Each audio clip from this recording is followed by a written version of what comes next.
తాకట్లో ఉన్న మీ బంగారాన్ని విడిపించి ఆ రోజు ఆన్లైన్ రేటుకి కొంటాం. Sharma gold company. నమస్కారం, వెల్కమ్ టు సుమన్ టీవీ. నేను గీతాంజలి.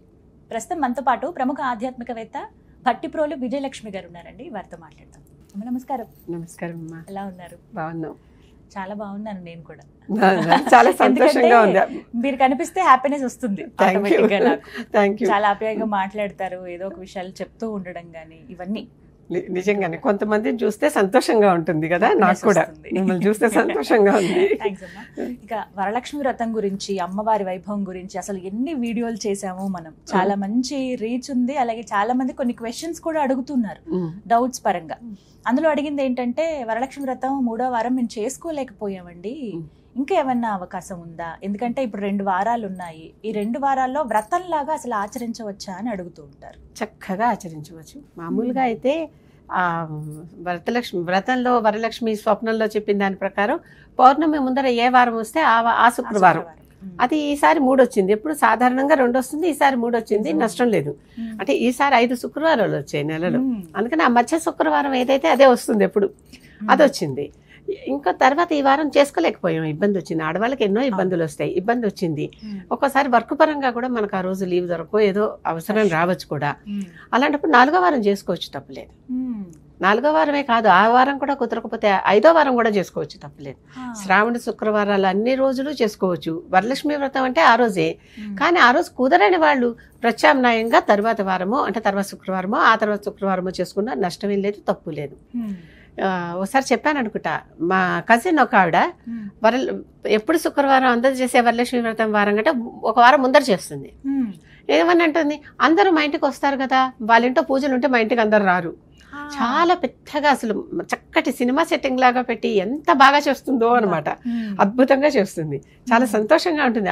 అష్టలక్ష్మణులు కూర్చోబెట్టి వాటిలన్నిటికీ పూజ చక్క బొమ్మల కొలువు పెట్టినట్టు పెడుతుంది. ఆ రోజు మనిషి ఎత్తు లక్ష్మీదేవి విగ్రహం పెట్టి చాలా నగలు, అలంకారం, చుట్టూ పువ్వులు అన్ని అద్భుతంగా చేస్తుంది.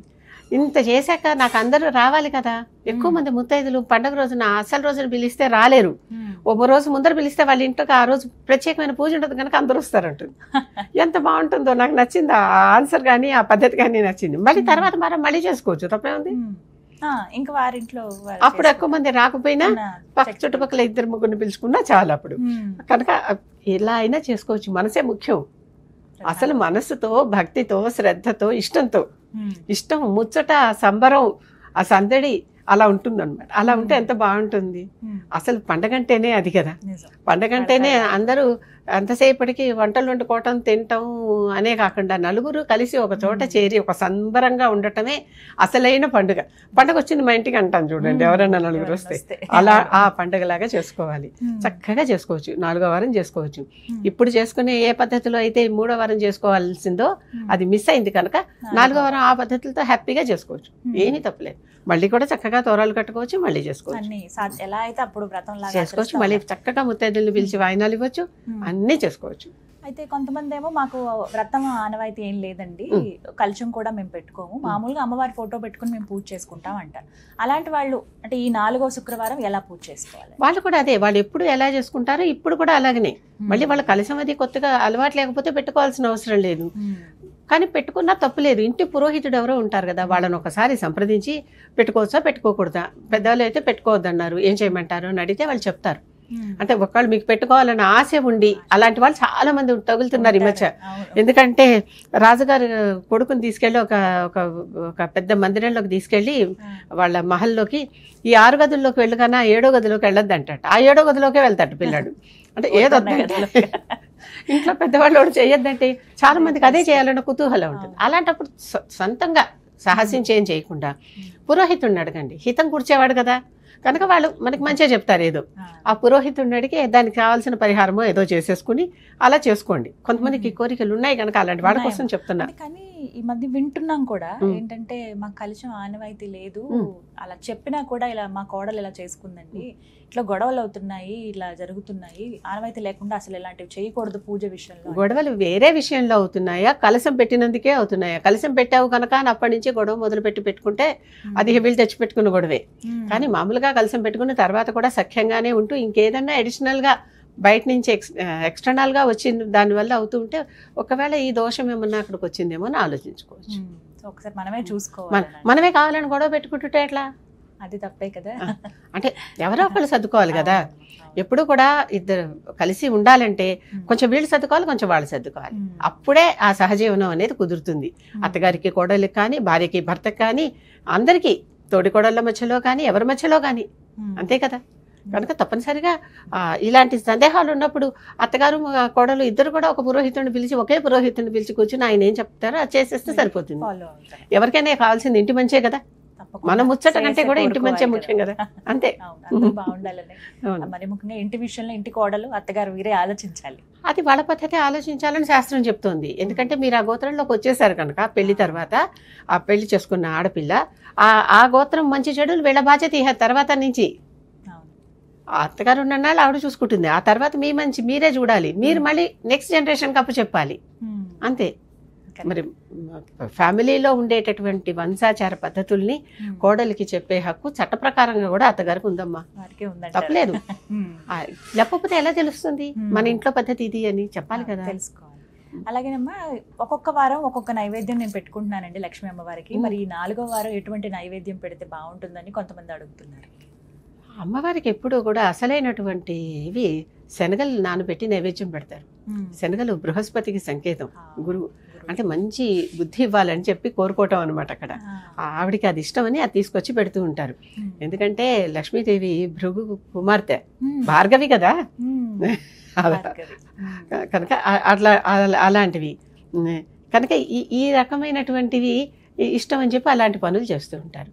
అంతే, ఇలాంటివే. అంతే తప్పితే వేరే ప్రత్యేకంగా అందరూ చేసుకునేటటువంటివన్నీ అందరూ చేసుకుంటూనే ఉంటారు. ఇవన్నీ కూడా మనం కల్పించుకున్నవే. కానీ ఈ నైవేద్యాలు కానీ ఇన్ని రకాల నైవేద్యాలు, కొంతమంది 12 రకాలు, కొంతమంది 9 రకాలు, ఇవన్నీ వాళ్ళ సంఖ్య, అవన్నీ మనం కల్పించుకునేవే కానీ దేవుడు అడిగినవి కాదు. అందుకని అన్నీ చేసి వృధా చేయటం చాలా పాపం కూడా. ప్రసాదాన్ని వ్యర్థం చేయకూడదు. ప్రసాదం ఎప్పుడు వినియోగింపబడాలి.